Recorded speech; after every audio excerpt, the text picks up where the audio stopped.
യോഗയുടെയും ആയുഷിന്റെയും വർദ്ധിച്ചുവരുന്ന ആഗോള പ്രാധാന്യത്തെക്കുറിച്ച് കേന്ദ്ര ആയുഷ് മന്ത്രി സർബാനന്ദ സോനോവാൾ എടുത്തു പറഞ്ഞു.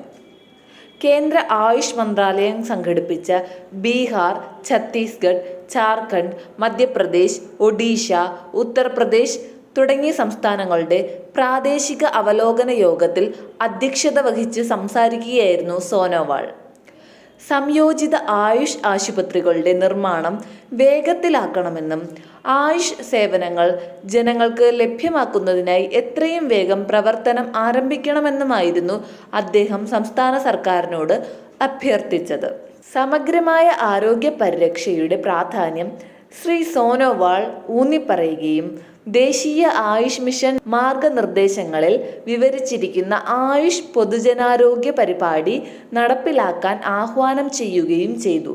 ഇതിനു പുറമെ ദുർബല പ്രദേശങ്ങളിലെ ലിംഫാറ്റിക് ഫൈലേറിയാസിസ് രോഗനിവാരണത്തിനും ഡിസബിലിറ്റി പ്രിവെൻഷനും ദേശീയ ആയുഷ് പരിപാടിയിൽ ശ്രദ്ധ കേന്ദ്രീകരിക്കാൻ അദ്ദേഹം സംസ്ഥാനങ്ങളോട്, പ്രത്യേകിച്ച് ബീഹാർ, ഉത്തർപ്രദേശ്, ഛത്തീസ്ഗഡ് എന്നിവയോട് അഭ്യർത്ഥിച്ചു.